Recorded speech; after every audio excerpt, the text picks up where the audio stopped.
আসসালামু আলাইকুম guys, welcome back to my channel Lutfa village cooking. কেমন আছেন সবাই? আশা করি যে যেখান থেকে আমার ভিডিওটা দেখছেন সবাই খুবই ভালো আছেন। তো আজ আপনাদের করে দেখাচ্ছি বাঙালির সবচেয়ে ফেভারিট খাবার মাছের ঝোল। মাছ পছন্দ করে না এমন বাঙালি কিন্তু খুঁজেই পাওয়া যাবে না। তাই একদম সহজ পদ্ধতিতে আমি মাছের ঝোল তৈরি করার রেসিপিটা শেয়ার করেছি। না টেনে সম্পূর্ণ ভিডিওটা দেখুন, আশা করি আপনাদের খুবই হেল্পফুল হবে। আর বন্ধুরা, আপনাদের কাছে ছোট্ট একটা রিকোয়েস্ট হলো, যারা যারা এখনো আমার চ্যানেলে নতুন, প্লিজ বন্ধুরা আমার চ্যানেলটি সাবস্ক্রাইব করে পাশে থাকা বেল আইকনটিও ক্লিক করে রাখবেন।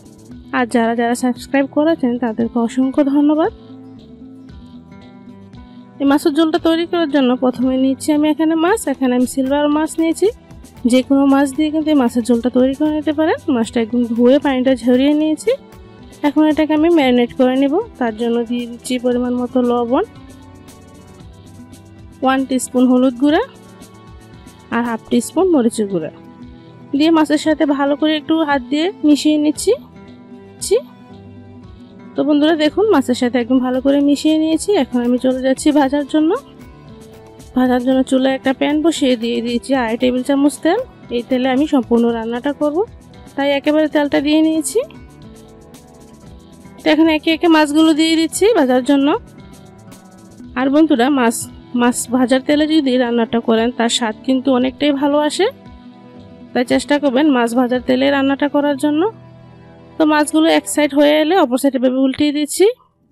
এভাবে উল্টিয়ে পাল্টিয়ে আমি মাছগুলো ভেজে নিব। তো মাছগুলো সম্পূর্ণভাবে ভাজা হয়ে গেছে। এখন আমি তেল ছেঁকে তুলে নিচ্ছি। একই তেলে ফোড়নের জন্য দিয়ে দিচ্ছি কিছু মেথি, চাইলে এখানে আপনারা জিরাও ইউজ করতে পারেন। তারপর দিয়ে দিচ্ছি হাফ চামচ পরিমাণ রসুন কুচি। এখানে রসুন কুচি ইউজ না করে রসুন বাটাও ইউজ করতে পারেন। তো রসুন আর মেথিটা প্রথমে কিছুক্ষণ ভেজে নেব। তারপর দিয়ে দিই কাপ পরিমাণ পেঁয়াজ কুচি। পেঁয়াজটা একদম চিকন করে আমি কেটে নিয়েছি। তারপর মাঝখান থেকে ফালি করে 4টা কাঁচামরিচ দিয়েছি। এখন সবগুলো উপকরণ তেলের সাথে ভালো করে ভেজে নেব। পেঁয়াজটা যতক্ষণ পর্যন্ত নরম না হয় ততক্ষণ পর্যন্ত আমি মিডিয়াম আঁচে পেঁয়াজটা ভেজে নেব। তো বন্ধুরা দেখুন, পেঁয়াজটা কিন্তু প্রায় নরম হয়ে এসেছে। এখন আমি কিছু মশলা অ্যাড করছি। প্রথমে দিচ্ছি পরিমাণ মতো লবণ, হাফ চামচ হলুদের গুঁড়া আর 1 চামচ মরিচের গুঁড়া। তবে ঝালটা এখানে আপনারা কমিয়ে বা বাড়িয়েও দিতে পারেন। এখন আমি মশলাটা ভালো করে পেঁয়াজের সাথে মিশিয়ে নিচ্ছি। এটা আর বেশি ভাজা করব না, জাস্ট একটু মিশিয়ে নেব। তো মিশানো হয়ে গেলে এখন দিয়ে দিচ্ছি টমেটো কুচি 2টা। আর যারা এখানে টমেটো পছন্দ না করেন তারা এখানে এটা স্কিপও করতে পারেন। তো টমেটোটা দিয়ে ভালো করে মিশিয়ে নিয়েছি। মিশিয়ে ঢাকনা দিয়ে ঢেকে লো আঁচে আমি কিছুক্ষণ রান্না করব। এতে করে টমেটোটা খুবই ইজিলি সিদ্ধ হয়ে যাবে। তো বন্ধুরা দেখুন, 1 থেকে 1.5 মিনিটের মধ্যে কিন্তু টমেটোটা একদম ভালো করে সিদ্ধ করা হয়ে গেছে।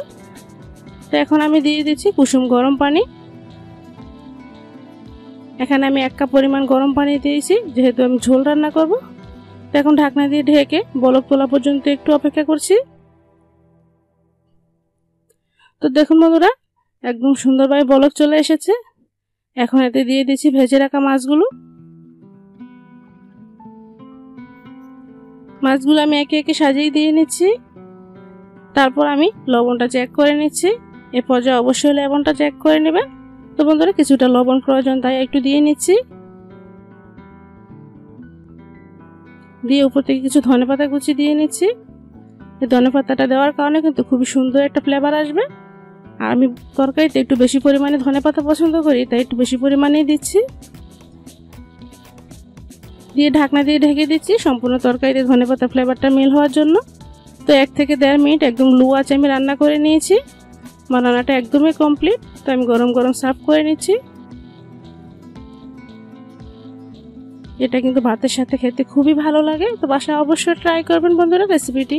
আর রেসিপিটি যদি আপনাদের ভালো লেগে থাকে তাহলে প্লিজ বন্ধুরা আমার চ্যানেলটা সাবস্ক্রাইব করবেন। চিচিঙ্গা দিয়ে মাছ রান্না করার জন্য প্রথমে আমি মাছটা ম্যারিনেট করে নিব। এখানে আমি সিলভার কাপ মাছ নিয়েছি। মাছটা আমি একদম পরিষ্কার করে ধুয়ে পানিটা একদম ঝরিয়ে নিয়েছি। তারপর দিয়ে দিচ্ছি পরিমাণ মতো লবণ, হাফ টিস্পুন হলুদ গুঁড়া আর একদম সামান্য পরিমাণে মরিচের গুঁড়া। তবে এখানে চাইলে মরিচ গুঁড়াটা স্কিপ করতে পারেন, দিলে খেতে খুবই ভালো লাগবে। তো দেখুন ভালো করে মাখিয়ে নিয়ে অল্প একটু তেল দিয়ে দিচ্ছি, এতে করে মশলাটা মাছের গায়ে খুবই ইজিলি সেট হয়ে যাবে। তো দেখুন তেল দিয়ে একদম ভালো করে মেখে নিয়েছি। এখন একটা চুলায় প্যান বসিয়ে দিয়ে দিয়েছি পরিমাণ মতো তেল। আর এখানে আমি 1.5 টেবিল চামচ তেল ইউজ করেছি। আর এই তেলে আমি সম্পূর্ণ রান্নাটাও করব, তাই একেবারে তেলটা দিয়ে নিয়েছি। তেলটা গরম হয়ে এলে একে একে মাছগুলো দিয়ে নিচ্ছি। তো মাছগুলো আমি একদম ব্রাউন কালার করে ভাজবো, একদম লাল লাল করে আমি মাছটা ভেজে রান্না করি। তবে আপনারা যদি একদম কম ভাজা পছন্দ করেন তাহলে চাইলে কিন্তু আপনারা কম ভেজেও মাছটা রান্না করতে পারেন। তো বন্ধুরা, আপনারা যেরকম মাছ ভেজে রান্না করে খান সেই মতোই মাছটা ভাজবেন। ভাজা হয়ে গেলে তেল থেকে তুলে নিচ্ছি। এখন একই তেলে ফোড়নের জন্য দিয়ে দিচ্ছি কিছু মেথি, বড় সাইজের একটা রসুন কুচি, আর হাফ কাপ পরিমাণ পেঁয়াজ কুচি, আর দিয়ে দিচ্ছি কিছু কাঁচামরিচ। তবে এখানে ঝালটা যেরকম খান সে অনুপাতেই দিবেন। এখন এটা একটু ভাজতে ভাজতে নরম হতে থাক। এর ফাঁকে আমি চিচিঙ্গাগুলো কেটে ভালো করে ধুয়ে পরিষ্কার করে নিয়েছি। আর এই বিচিটা অনেকে চাইলে ফেলে দিতে পারেন। তো দেখুন পেঁয়াজটা একদম নরম হয়ে গিয়েছে। এখন কিছু মশলা অ্যাড করবো। দিয়ে দিচ্ছি পরিমাণ মতো লবণ, হাফ চামচ হলুদ গুঁড়া আর হাফ চামচ মরিচের গুঁড়া দিয়ে এখন একটু মিশিয়ে নিচ্ছি। আর হলুদ মরিচের গুঁড়া দিয়ে কিন্তু বেশি নাড়াচাড়া করা যাবে না, এতে করে মশলাটা পুড়ে যেতে পারে। তারপর দিয়ে দিচ্ছি হাফ কাপ পরিমাণ পানি। এখানে আমি কুসুম গরম পানি ইউজ করেছি। এখন সবগুলো মশলার সাথে পেঁয়াজটা একদম ভালো করে মিশিয়ে ফুটিয়ে নিচ্ছি। দেখুন একদম ফুটে গিয়েছে। এই পর্যায়ে দিয়ে দিব ধুয়ে রাখা চিচিঙ্গাগুলো। তবে আমি একদম লম্বা লম্বা করে কেটেছি, আপনারা চাইলে গোল গোল করেও কাটতে পারেন। এখন আমি মশলার সাথে চিচিঙ্গাগুলো ভালো করে মিশিয়ে নিচ্ছি। একদম ভালো করে মিশানো হয়ে গেলে আমি ঢেকে রেখে দিব 2 মিনিটের জন্য। তো দেখুন 2 মিনিট পর আমি ঢাকনাটা তুলে নিলাম। অনেকটা ঝোল চলে এসেছে। আর অবশ্যই চুলার হিটটা কিন্তু আপনারা মিডিয়াম টু লোতে রেখেই রান্নাটা করবেন। আর বন্ধুরা, যে কোনো তরকারি একটু ভালো করে কষাবেন।